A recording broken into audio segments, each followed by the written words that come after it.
He jests at scars that never felt a wound. That's the only Shakespearean you're getting out of me. I'm just reading it verbatim from the Wikipedia page.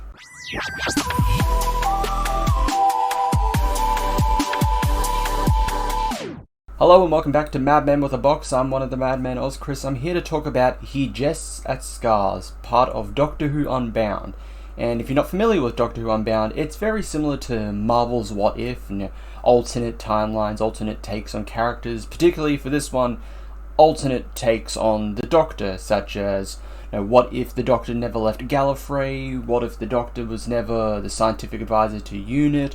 What if Chris Chibnall was a good writer and showrunner? Stuff like that. So for each story within Doctor Who Unbound, followed a different version of the Doctor played by different actors, except for one. He Jests at Scars does something different with the what ifs, because it does not follow the Doctor. Kinda.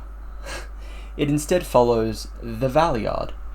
For those who don't know, the Valeyard was an antagonist to the Sixth Doctor in his last season, The Trial of a Time Lord, where it is revealed that the Valeyard is none other than the Doctor. Kind of. He was actually a separate being that was born in between the 12th and final incarnation. He's essentially Dark Doctor.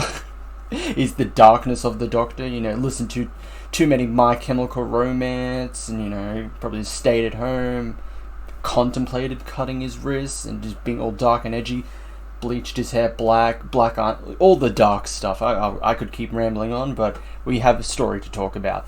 So that is the Valeyard, and the premise of He Jests at Scars is, what if the Valeyard won? Because at the end of Trial of a Time Lord, the Sixth Doctor wins. Obviously, because we still have Doctor Who, we've had the Seventh, we've had the Eighth, so on, so forth, with various different Doctors. But this story is an alternate take of what if the Valeyard won their battle instead. So now, the Valeyard has got what he wanted. What he wanted was to be truly independent. He needed the Doctor's lives, the rest of his regenerations, to be a proper being. And he's got that. So what's he going to do? He does exactly what the Doctor would do, and that is to purposely mess with time. He goes around changing time, changing stuff like humans meeting the Silurians earlier, actually stopping the stopping the existence of Daleks, all of that stuff. It seems to be, you're changing time, but it seems somewhat to the betterment of not just humanity, but the universe. You have no Daleks. Apparently meeting the Silurians earlier, humanity prospers. I think the Valeyard says, could you imagine Romans with spaceships or something like that? So it seems good until he hits a huge roadblock, and that huge roadblock is when he accidentally game ends himself. A previous version of the Doctor, the Fourth Doctor, and that's where it all starts to go downhill for the Valeyard. So that's one half of the story. The other half of the story focuses on Mel, the Sixth Doctor, and primarily the Seventh Doctor's companion.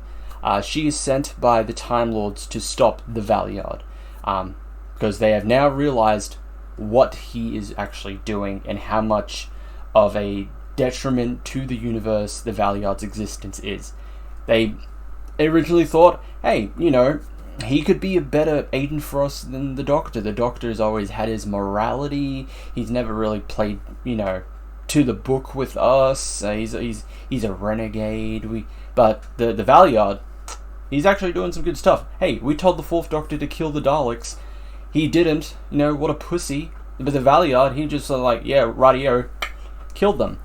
Maybe he could be good, but the Valeyard is only cares for one person, and that's himself. So that he eventually decides, well, I don't need the Time Lords. I don't need them at all. So bye Time Lords. So the remainder of the Time Lords send Mel to deal with the Valeyard, but she thinks there's still an aspect of the Doctor inside of him. They're the same person. They've merged together. There has to be an aspect to the Doctor. Not according to the Valeyard. There is nothing left of the Doctor inside of him, despite the fact that he's still, he hates being referred to as the Doctor, but his companion, because the Valeyard gets a companion, Ellie, calls him the Doctor, so it's a bit of a weird hypocrisy. He's referred to as the Doctor, but he hates being called the Doctor. I mean, he tries to say they're not the same person, but they technically kind of are. But that is the story of He Jests at Scars. I really enjoyed this story. I'm a sucker for many types of like tropes, like story ideas. What ifs, alternate takes are definitely one of them. So hearing about Doctor Who Unbound is always intriguing because it's all what ifs. So I always wanted to venture into it, never got to it.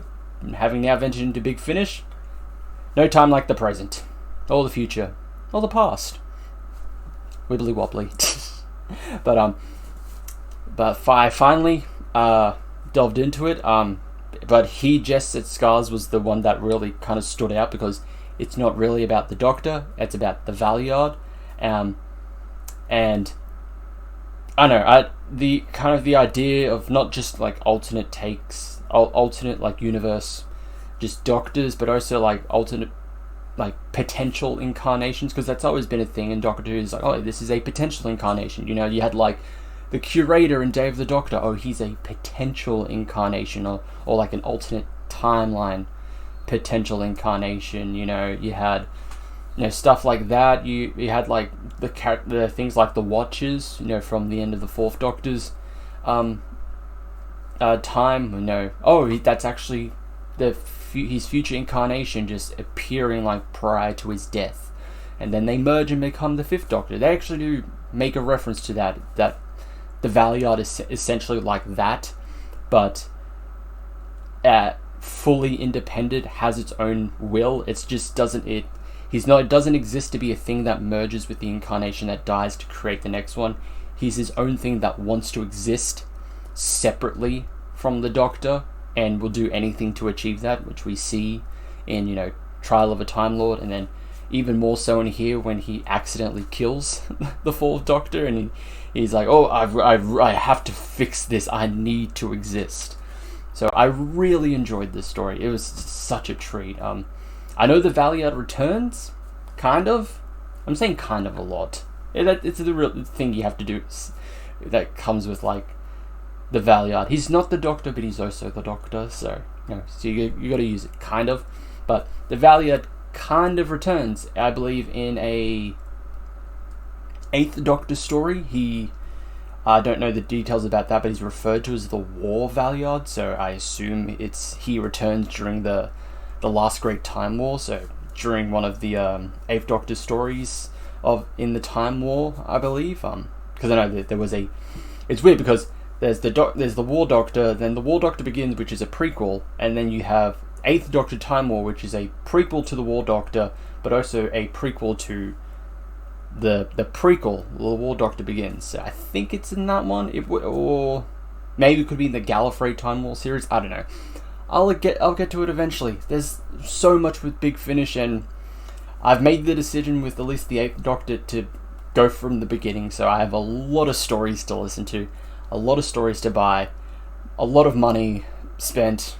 Maybe won't be recovering unless I take extra shifts at work, but I'm super tired. I don't want to do that.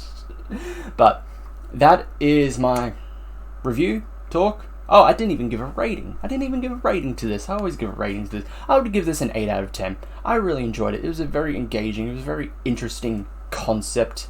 Definitely go check it out. Definitely. Of any of the Unbounds, definitely check out that one. Although I haven't listened to the other ones, so maybe the other ones are better. I have bought 2 other ones. Sympathy for the Devil, the one where the Doctor didn't become Unit's scientific advisor. He arrived not only in the wrong place, but the wrong time than he was supposed to. I know that also features the Mark Gatiss, like Unbound Master, because it's Mark Gatiss. He wants to put himself in everything. And then the other one was Exile, that features the first true female Doctor. Something we're going to be talking about as a group. I'll be talking about that sometime in the future. Who knows? With my fellow madmen. But for now, I've listened to He Jests It Scars, really enjoyed it, so I can't wait to delve into those other two stories. But thank you all for watching. Definitely go check out my previous reviews, check out any of the other videos on the Madman with the Box channel, and I will see you all in the next one. Ciao.